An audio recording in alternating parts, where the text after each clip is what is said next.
Welcome to the class video for Module 13, in which we'll be looking at Publius's The Federalist essays. Congratulations on making it to the final module of the class, and here we'll be looking at the culmination of our 13 module long study in the Madisonian turn. Here in Publius's essays, we'll see the most complete articulation of the Madisonian logic behind the federal Constitution, and we'll point out all the ways in which it fundamentally changes the debate that we have been tracking for the last 13 modules. Your assignments for this module are to read Publius's Federalist essays, to take the Publius reading quiz, and as always to be looking for passages that you can use in your textual genealogy. We don't have much work to do in terms of historical context. We've already talked about the ratification debate, so let's turn now and look at the text. All right, now the Federalist essays, or what we call the Federalist essays, are a collection of writings written by three different people: Alexander Hamilton, John Jay, and James Madison, all writing under the same pseudonym of Publius, or Philo Publius, which simply means the public, or a lover of the public, or of the public. These essays appeared within a couple of weeks of the Federal Convention adjourning and the Constitution being published, and they continue right up through the ratification of the Constitution in the Virginia and the New York conventions.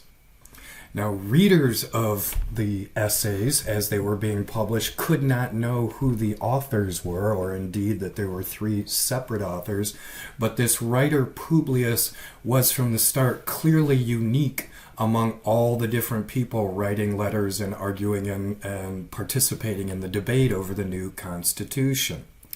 First, Publius's collection is far more extensive, vastly more extensive than any other writer.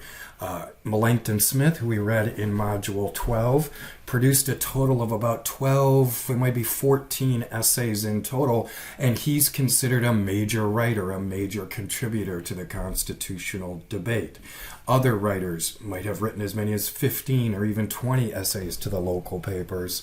None of them compared to Publius, who wrote literally in every issue of the newspaper. They generally come out twice a week, from nearly the moment that the convention adjourns until the ratification process is complete. Some 85 essays in total were written under the pseudonym Publius. So as people are reading and comparing different writers participating in this debate, Publius is appearing over and over and over again. The comprehensiveness, the extensiveness of Publius's consideration of the issues is really unparalleled, unmatched by any other writer. And it betrays a kind of inside knowledge. Although people can't know for certain who the authors are, and this is another item, as we mentioned with Madison's notes on the convention, we don't find out the true author of Publius until Madison dies and he releases the papers in his will. But whoever it is, this Publius seems clearly to have inside information about the meeting of the convention and the debates that occurred within the convention. No other writer has access to kind of the breadth of alternatives that were considered in why the final language in the Constitution was adopted. And so people suspect. They don't know who this guy Publius is, but they strongly suspect that he must have attended the convention and been privy to the debates as they happened. Finally, although people could not know that there were multiple authors, this alliance of Hamilton, Jay, and Madison is highly significant. Jay is a comparatively minor writer. He contributes about a half dozen in total of all 85 Federalist essays, and the remainder are split up roughly 50-50 between Hamilton and Madison. But what makes this alliance so important is Hamilton and Jay are both New Yorkers. Madison, of course, is a Virginian, and the critical convention debates are happening in New York and Virginia as the spring of 1788 rolls around. This alliance of a New Yorker and a Virginian cooperating together to argue for the ratification of the Constitution symbolizes this critical moment in the ratification process where everything hangs on the debates in Virginia and New York.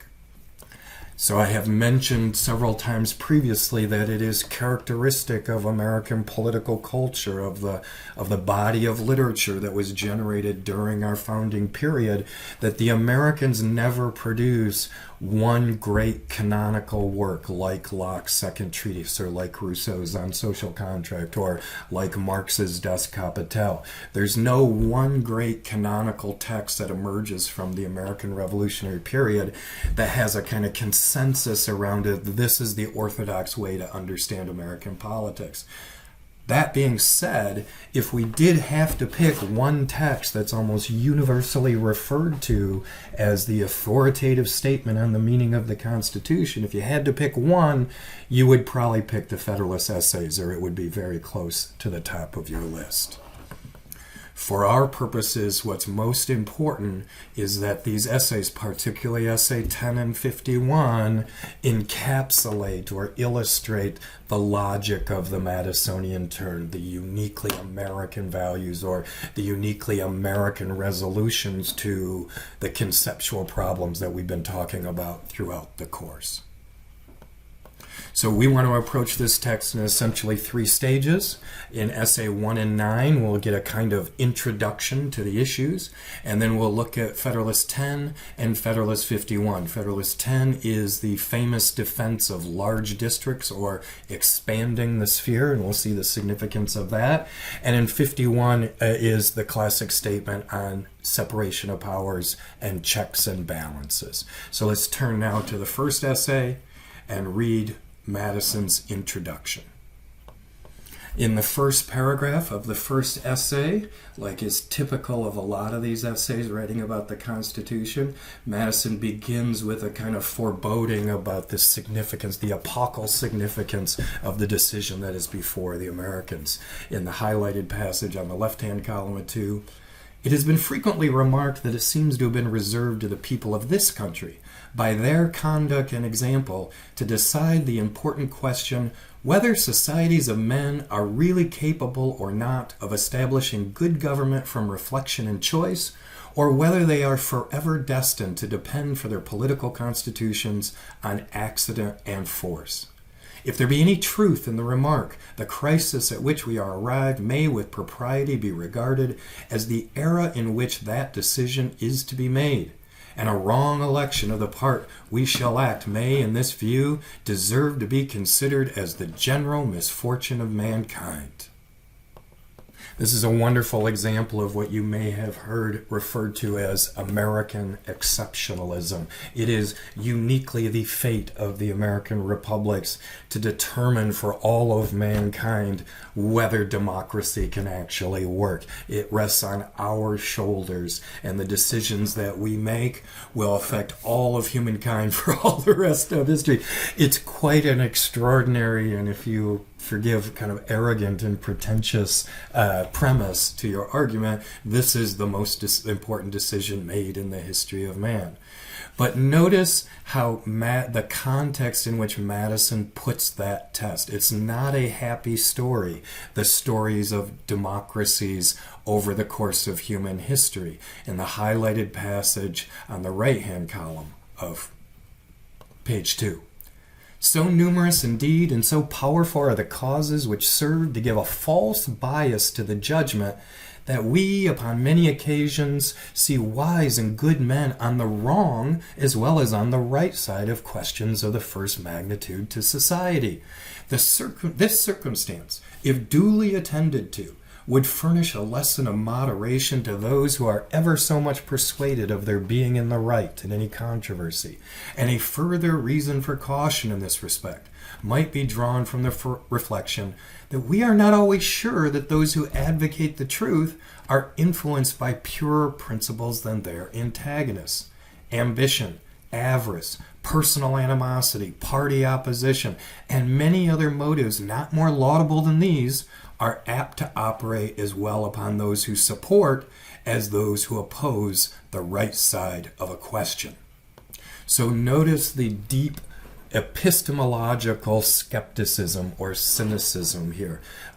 We cannot rely on the judgment of even good people, because even wise and good people can end up on the wrong side of a question. Madison is trying to describe here a kind of epistemic crisis. If you recall our discussion of Locke and the role that reason plays in forming consent, the role that reason plays in allowing people to come together and form an agreement, what Madison is describing here at the beginning of the Federalist Essays is a culture in crisis, a culture in which the right thing cannot easily be determined, in which wise and good men may well disagree.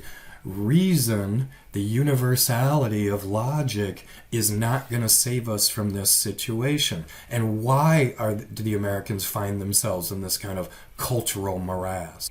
The cause is this crisis of democratic corruption, the inevitable decline of the rule of the many into anarchy, and the falling apart of the cultural consensus. If we look at the highlighted passage on the left-hand column of 3, an enlightened zeal for the energy and efficiency of government will be stigmatized as the offspring of a temper fond of despotic power and hostile to the principles of liberty.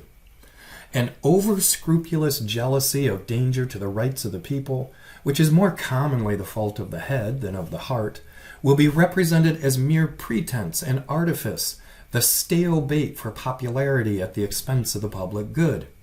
It will be forgotten, on the one hand, that jealousy is the usual concomitant of love, and that the noble enthusiasm of liberty is apt to be infected with a spirit of narrow and illiberal distrust. On the other hand, it will be equally forgotten that the vigor of government is essential to the security of liberty, that in the contemplation of a sound and well-informed judgment, their interests can never be separated, and that a dangerous ambition more often lurks behind the specious mask of zeal for the rights of the people than under the forbidden appearance of zeal for the firmness and efficiency of government.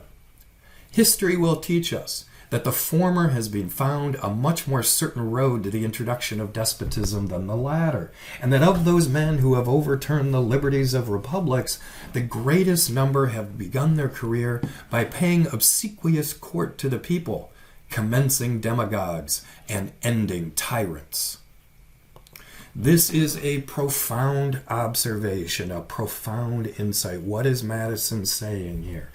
He's arguing that the corruption of democratic government is most likely to come from within, from those people who claim to be great advocates for the people. That's the real source of corruption. In the democratic moment, when we're all sort of passionate for the rights of the people and for the rights of individuals, we are liable to swing towards and to rally behind anyone who claims to be defending the people's interests.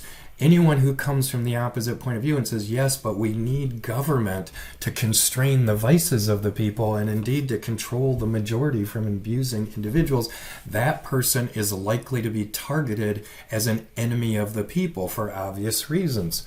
But what people forget when we're in this rush of democratic freedom is the necessity for constraint.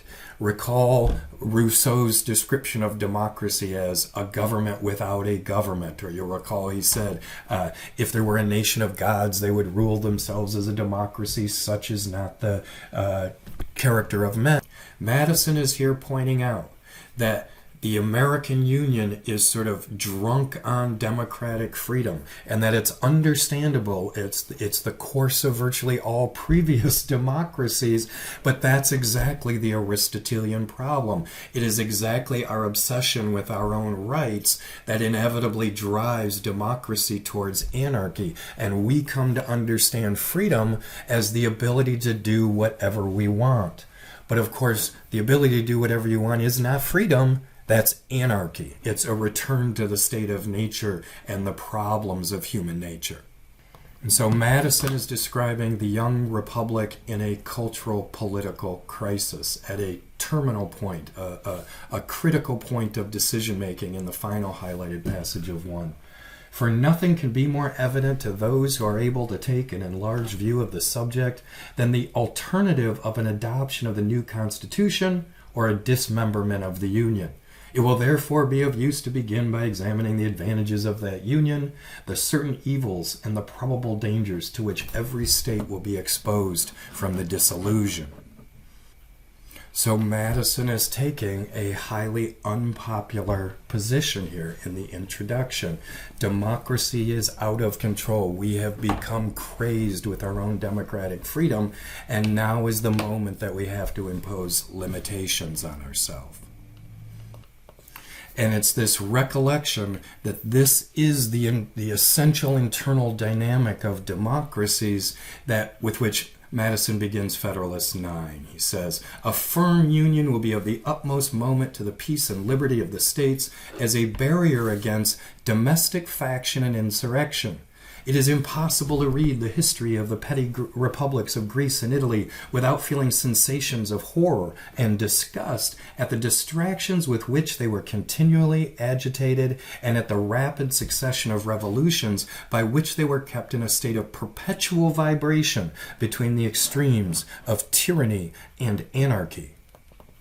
The American states are barreling down the road to exactly the same fate, that we are moving towards a state of perpetual vibration between the extremes of tyranny and anarchy. We experienced the extremes of tyranny leading up to the revolution, living under the tyrannical King George in Parliament.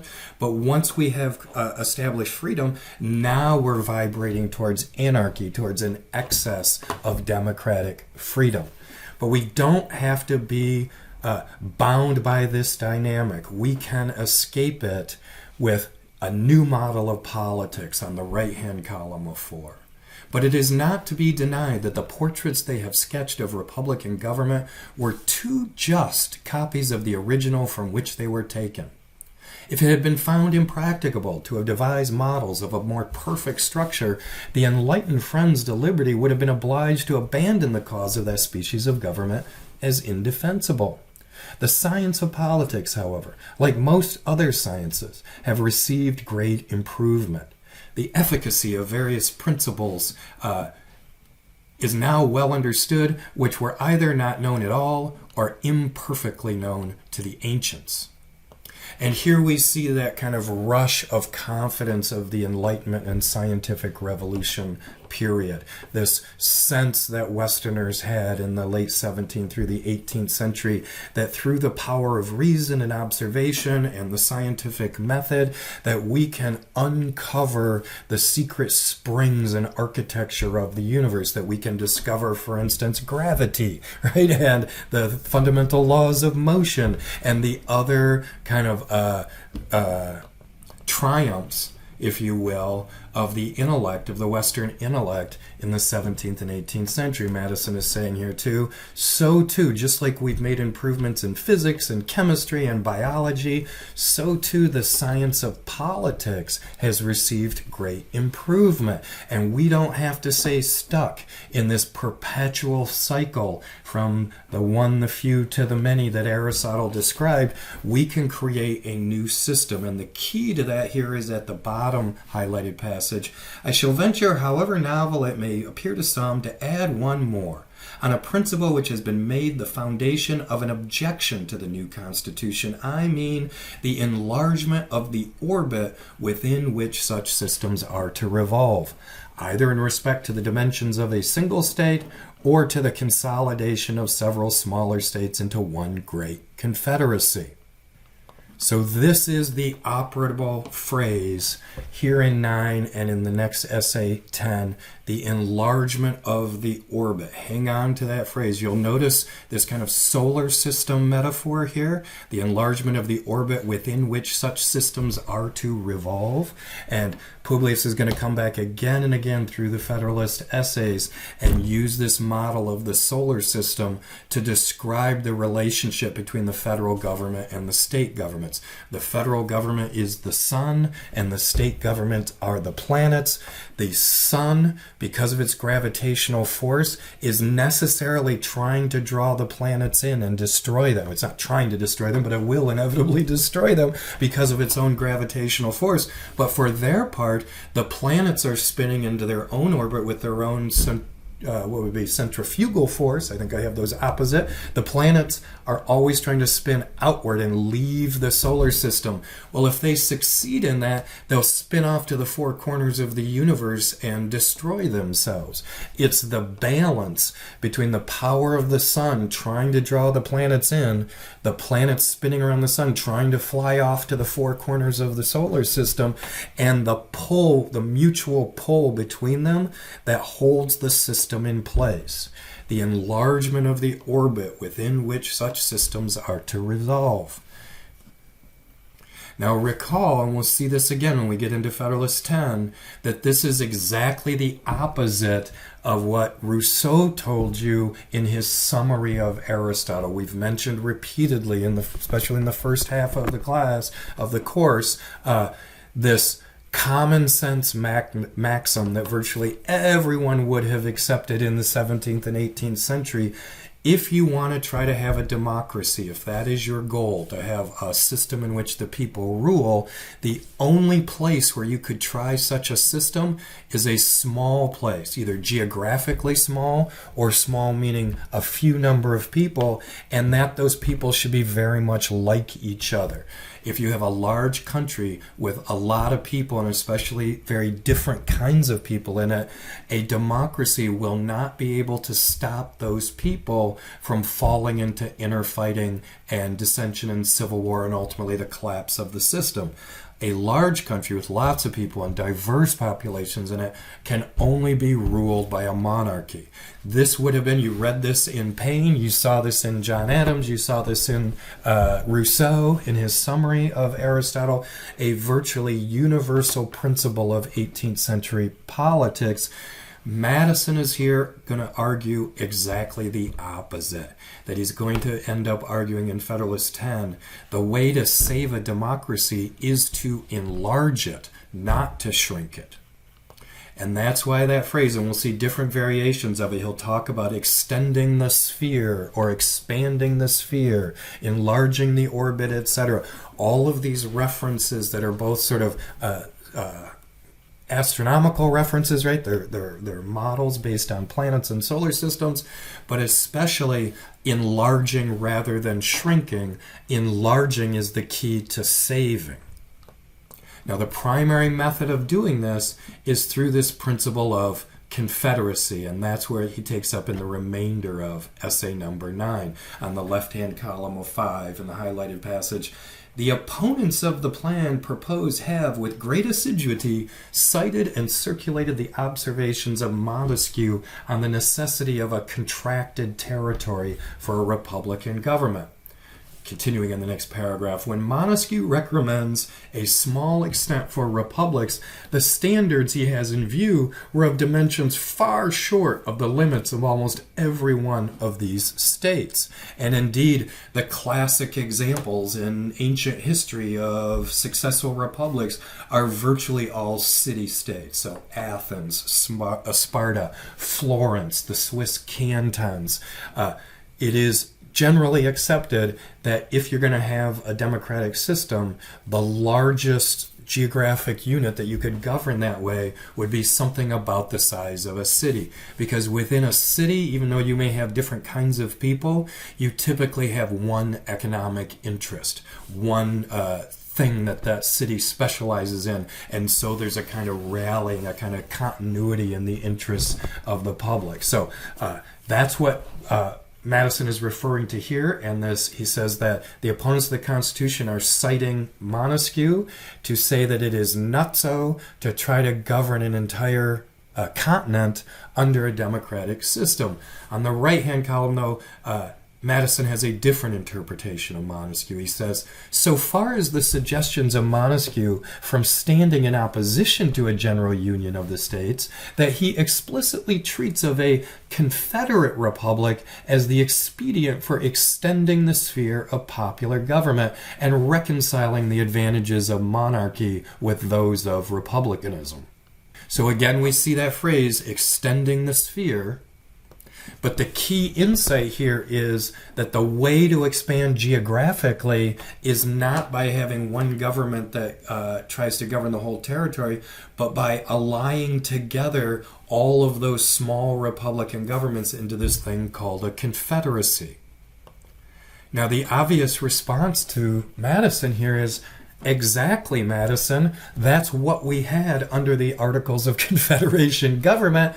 You guys are not proposing a confederacy. You're proposing a consolidated government that would no longer preserve the independence of each Republican state. And that's where he takes up in the conclusion of essay number 9.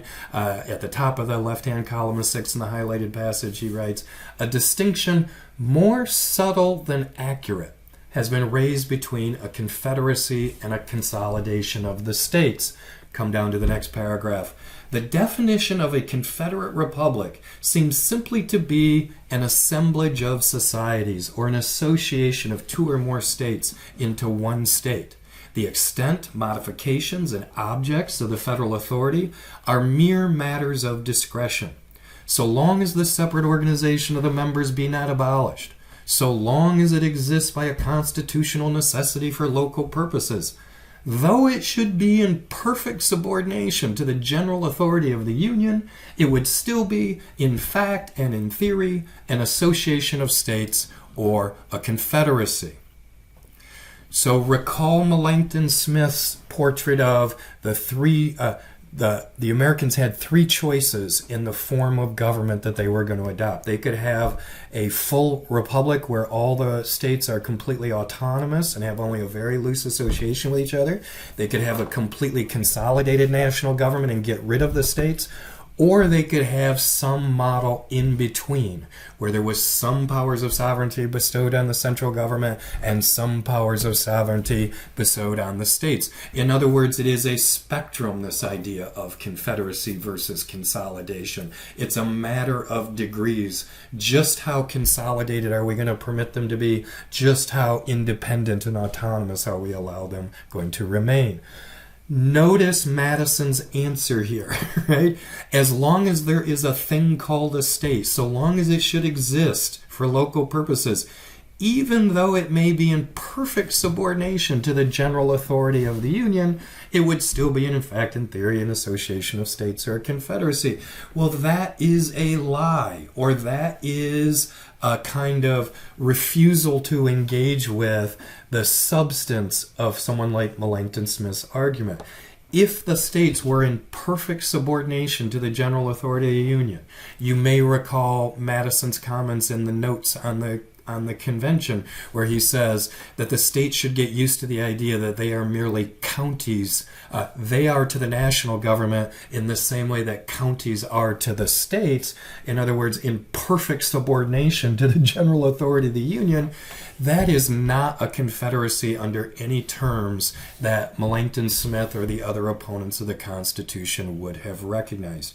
A perfect subordination to the general authority is not a confederacy if what we mean by a confederacy is the locales, the periphery units, get to retain some of their autonomy and sovereignty.